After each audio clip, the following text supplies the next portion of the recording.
क्या ये जंगल राज है? इसी तरह से किसी को काट दिया जाएगा? मेरा बेकसूर बहुत बच्चा काट दिया गया। भैया रहने दीजिए, हम लोग बात करने कंडीशन में नहीं है। एक ही सवाल बार बार कर रहे हैं कि हम संतुष्ट हैं। बोल दिए ना एक शब्द में कि हम संतुष्ट नहीं हैं इस कार्यवाही से, बात खत्म। आज 6 दिन हो गया, हम संतुष्ट हैं आपकी कार्यवाही से? नहीं है ना। बताइए, हमारे साथ जो हुआ वो किसी के साथ आप फील ही नहीं कर सकते, गलती से भी नहीं होगा जो हमारे ऊपर बीत रही है। प्लीज़ हमारा पीछा छोड़ दीजिए, हमें बाहर निकलने दीजिए। वीडियो की शुरुआत में आपने जिस लड़की को रोते हुए सुना या ये कह दे कि नाराज होकर सवाल करते सुना, चीखते सुना, ये अनुराग यादव की बहन है। हाँ, ये वही अभागिन बहन है जिससे उसके घर का इकलौता चिराग या इकलौता भाई छीन लिया गया है।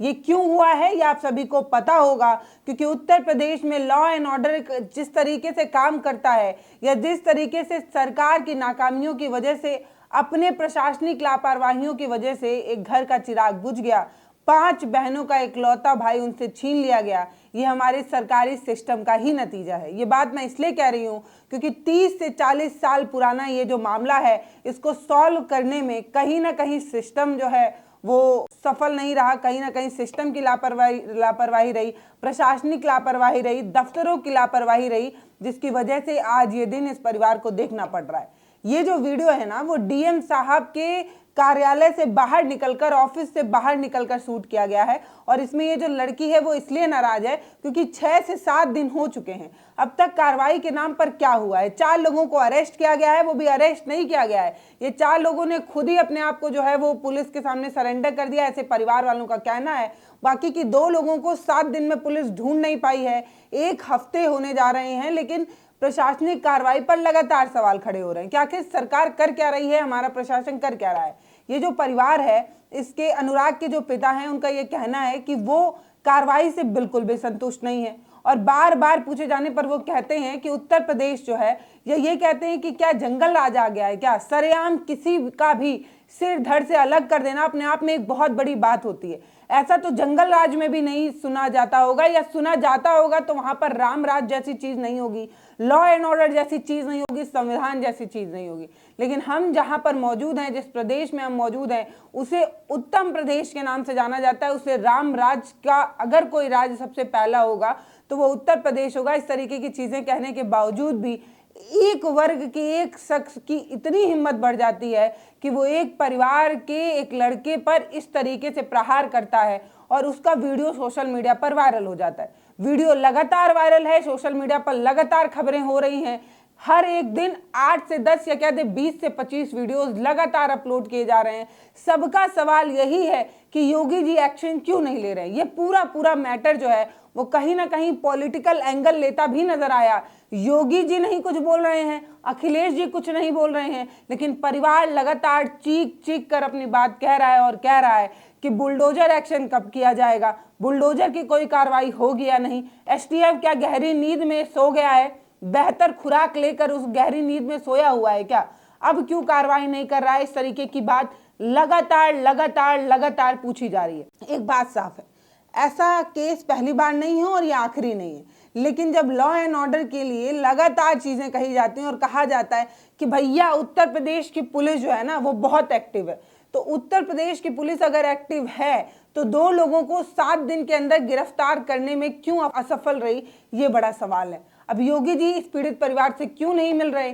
5 बहनों का इकलौता भाई जो अब इस दुनिया में नहीं है, 5 बहन, आप सोच सकते हैं इस महंगाई के समय में 5 बहनों का भरण पोषण, उनकी शादी ब्याह का खर्चा, पढ़ाई लिखाई का खर्चा अपने आप में एक बड़ी जिम्मेदारी है। इसके अलावा बुजुर्ग माता पिता 2 लोग और 5, 2, 7 लोगों की जिम्मेदारी अब किसके ऊपर है? क्योंकि परिवार का कोई भी ऐसा नहीं है जो इस जिम्मेदारी को उठा पाए, क्योंकि 5 बहनें हैं और 2 बूढ़े माँ बाप हैं। योगी जी ना तो परिवार वालों से मिल रहे हैं, ना सांत्वना दे रहे हैं, ना तो कठोर कार्रवाई का आश्वासन दे रहे हैं, ना कोई सरकारी नौकरी का ही जो है वो बात कह दे रहे हैं। इससे पहले अलग अलग मैटर पर, बहराइच वाला मैटर हो या अलग अलग मैटर पर लगातार जो है वो पीड़ित परिवारों से योगी जी मिलते रहे हैं, सांत्वना राशि भी देते रहे हैं, सरकारी नौकरी भी देते रहे हैं और कठोर कार्रवाई का आश्वासन भी देते रहे हैं। तो आखिर इस परिवार में कौन सा मिर्च लगा है? ये परिवार आखिर क्यों नहीं मिल पा रहा योगी जी से? ये बड़ा सवाल है और ये सवाल मैं नहीं उठा रही, लगातार लोग ये कह रहे हैं कि आप प्रदेश के मुखिया हैं, उत्तर प्रदेश की बागडोर आपके हवाले है और आप मंचों पर खड़े होकर बार बार ये कहते हैं कि हम महिलाओं के प्रति विशेष सम्मान रखते हैं। कन्या पूजन की तस्वीर हर दुर्गा पूजा में आपकी आती है, तो इन कन्याओं में ऐसा कौन सा दोष लगा है, ऐसा कौन सा कीड़ा लगा है भाई कि इनसे इतनी दूरी बनाई जा रही है। और ये सिर्फ योगी जी के लिए बड़ा सवाल नहीं है, उत्तर प्रदेश के पुराने वाले मुख्यमंत्री जी से भी सवाल है। अब आप उस तरीके के एक्शन में क्यों नहीं बोल रहे हैं भाई? मैं ये बात उत्तर प्रदेश के पुराने वाले मुख्यमंत्री अखिलेश यादव से कहना चाहती हूँ कि ये परिवार को सांत्वना राशि या कुछ आर्थिक मुआवजा तो आपकी तरफ से भी दिया जा सकता है। पार्टी आपकी भी इतनी कमजोर नहीं है अखिलेश जी, आप भी चाहें तो कम से कम परिवार में 5 बहनों में से एक बेटिया का खर्चा तो आप भी उठा सकते हैं। कम से कम इतना ही कह दीजिए कि 5 बहनों में से एक बहन के पढ़ाई लिखाई का खर्चा जो है वो हम उठा लेंगे। इतना तो आप भी कर सकते हैं, पार्टी इतनी भी कमजोर आपकी नहीं है। लेकिन चुप्पी आपने जो है वो साध ली है। सिर्फ एक लाइन में अखिलेश यादव ने कह दिया कि सरकार निष्क्रिय है और अपराधी जो है वो ताकतवर हो गए। इतना कहकर अखिलेश यादव ने भी अपने ओट सिल लिए हैं। चुप्पी ऐसी साध ली है जैसे अब कुछ कहने की आवश्यकता नहीं। हर सुबह से लेकर शाम तक हजारों वीडियो शूट हो रहे हैं, सोशल मीडिया पर अपलोड हो रहे हैं। परिवार वालों से लगातार कभी कार्रवाई के नाम पर सवाल किया जाता है, कभी आप संतुष्ट हैं कि नहीं इस तरीके के सवाल किए जाते हैं, कभी आपकी क्या मांग है इस तरीके के सवाल किए जाते हैं। और इन सभी सवालों से परिवार वाले जो है वो परेशान हो चुके हैं, खींच गए हैं, टीस गए हैं, या ये कह दें कि थक गए हैं।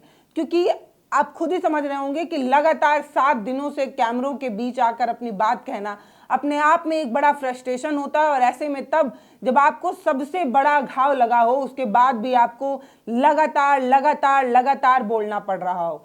अनुराग यादव केस ऐसे भी उस तरीके से ना तो प्रचारित किया जा रहा है, ना इस तरीके से सवाल पूछा जा रहा है। ना जाने क्यों सोशल मीडिया पर कुछ लोग हैं जो इस तरीके की खबरों को लगातार उठा रहे हैं और मांग कर रहे हैं, लेकिन वो भी कब तक बोलते रहेंगे। जब योगी जी ने चुप्पी साध ली है, अखिलेश यादव ने आंख बंद कर लिया है, अपने कान में कड़वा तेल डाल लिया है, विपक्ष होने के नाते सबसे बड़ा सवाल तो आपसे ही उठता है। प्रदेश में अगर इस तरीके की बड़ी घटनाएं हो रही हैं तो अखिलेश जी हर मैटर पे तो आप बोलते ही हैं, रोज सुबह उठकर एक ट्वीट ही कर देंगे तो आपका क्या चला जाएगा? ना तो इंटरनेट अधिक खर्च हो जाएगा, ना तो आपकी उंगलियां घिस जाएंगी। इस मैटर पर अगर आप लगातार बोलते रहें तो हो सकता है कि सरकार पर दबाव बने और उचित कार्रवाई हो सके।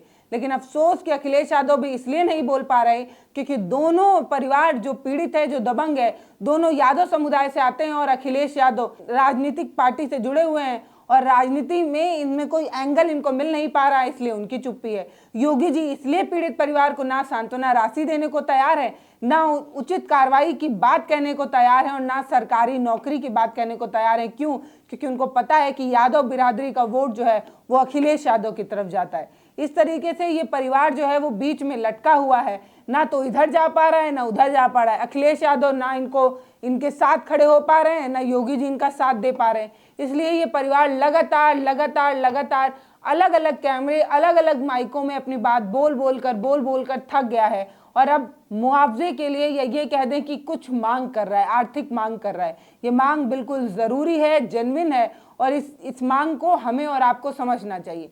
स्क्रीन पर आपको कुछ नंबर नज़र आ रहा है, इस नंबर पर आप इस परिवार को आर्थिक सपोर्ट कर सकते हैं। बड़ी जिम्मेदारी के साथ ये बात मैं कह रही हूँ क्योंकि 5 बेटियों को पालना है, आगे की पढ़ाई करानी है, शादी विवाह का खर्चा भी होगा। तो ऐसे में अगर आप थोड़े सपोर्ट जो है इस परिवार को करें तो परिवार जरूर ही कुछ आर्थिक रूप से मजबूत हो सकता है। हालांकि जो घाव इन्हें लगा है वो ना हम भर पाएंगे ना आप भर पाएंगे। जो इनके परिवार को नुकसान हो चुका है, जो इनका इकलौता चिराग बुझ चुका है, उसकी भरपाई ना आप कर सकते हैं ना मैं। लेकिन आर्थिक रूप से अगर हम थोड़ी इनकी मदद करें तो घाव में एक छोटे मलहम का काम तो ज़रूर ही हो सकता है। बाकी जितना भी आप आर्थिक सहयोग इन्हें कर सकते हैं ज़रूर करिएगा। हम भी अपने स्तर से जितना सहयोग कर पाएंगे उतना ज़रूर करेंगे। बाकी आप सभी से रिक्वेस्ट है कि इस समय इसलिए भी ज़रूरी है आर्थिक सपोर्ट करना क्योंकि सोशल मीडिया पर खबरें तभी तक दिखाई जाती हैं जब तक उससे व्यूज़ मिलता है। अगली खबर होने तक इस खबर पर लगातार सोशल मीडिया के कैमरे और माइक की नज़र है। कुछ दिन बाद जब इस पर व्यूज़ आना कम हो जाएंगे, आपका भी इंटरेस्ट कम हो जाएगा, परिवार अपने खून के आंसू रोता रहेगा लेकिन उसे कवर करने वाला कोई नहीं होगा। उससे पहले हमें और आपको अपनी नैतिक जिम्मेदारी निभाते हुए परिवार को आर्थिक सपोर्ट देने की ज़रूरत है। आर्थिक सपोर्ट किसी भी तरीके का हो सकता है, कितना भी कम कितना भी ज़्यादा हो सकता है, लेकिन होना ज़रूर चाहिए क्योंकि एक समाज के रूप में, एक इंसान के रूप में हम अभी जिंदा हैं, हमारे अंदर इंसानियत और मानवता बची हुई है। इसका एग्जाम्पल सेट करने का ये समय आ गया है। हमें ये समझना होगा कि हमें इन बेटियों के साथ खड़े होना है। योगी जी बोलें ना बोलें, अखिलेश बोलें ना बोलें, लेकिन हम और आप मिलकर एक परिवार को आर्थिक सपोर्ट देकर उसके लिए बैसाखी तो जरूर ही बन सकते हैं। कई जगहों पर मैंने इस तरीके की भी खबरें जो है वो पढ़ी हैं, सुनी हैं, वो ये कि दूसरा पक्ष जो है वो आर्थिक रूप से मजबूत है, सामाजिक रूप से संपन्न है और रसूख के मामले में आगे है, इसीलिए अखिलेश यादव भी कुछ नहीं बोल रहे हैं। कई जगहों पर यह तक भी लिखा गया है कि जो दबंग परिवार है उसे पॉलिटिकल सपोर्ट भी है, इसलिए अखिलेश यादव कुछ नहीं कह रहे। कई जगहों पर मैंने ये कहा कि योगी जी भी कार्रवाई इसलिए नहीं कर पा रहे हैं क्योंकि परिवार जो है वो कई तरह से जो है वो मजबूत है, इसलिए अखिलेश यादव और योगी जी की अपनी मजबूरी है, वो कुछ नहीं कर पा रहे हैं या कुछ नहीं कह रहे हैं।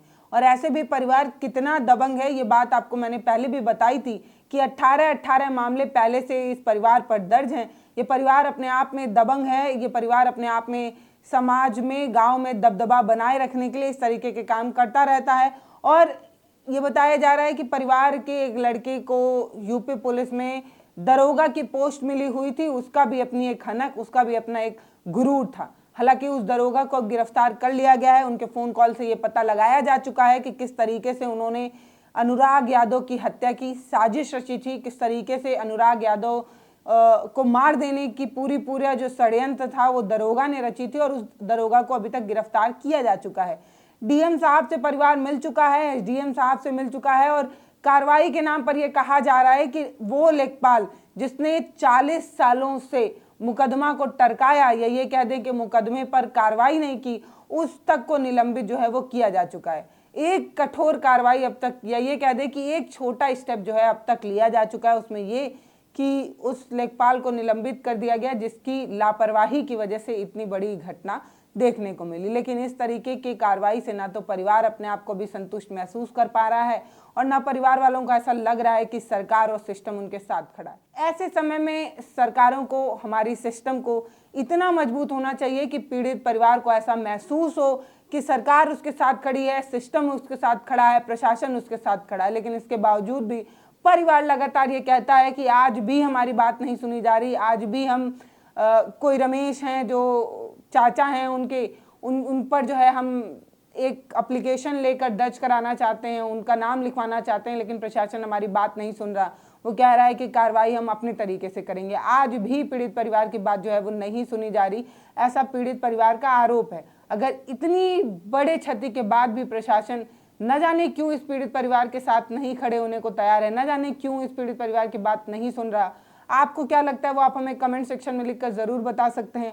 आप अगर कोई आर्थिक सपोर्ट देना चाहें तो ज़रूर इस परिवार को दीजिएगा। बाकी नमस्ते, मैं पल्लवी हूँ, आप भारत एक नई सोच देख रहे हैं। अगर आप मेरा वीडियो फेसबुक पर देख रहे हैं तो फॉलो कर लीजिएगा, यूट्यूब पर देख रहे हैं तो सब्सक्राइब कर लीजिएगा, वीडियोस को शेयर करके कुछ लोगों को और बताइए कि ये परिवार आर्थिक रूप से आपकी एक मदद मांग रहा है। ये बेटी हाथ जोड़कर तमाम कैमरों के बीच ये कह रही है कि आप हमें आर्थिक सपोर्ट करिए क्योंकि हमें इस समय आपकी बहुत ज़रूरत है। एक समाज के रूप में, एक इंसान के रूप में हमें अनुराग यादव के परिवार का सपोर्ट करना चाहिए। आशा देवी का अकाउंट है जो अनुराग यादव की माँ है। हम सभी मिलकर छोटा छोटा सहयोग देकर इस परिवार को इस गंभीर घाव से या इस गंभीर पीड़ा से निकालने में थोड़ी मदद तो कर ही सकते हैं। बहुत बहुत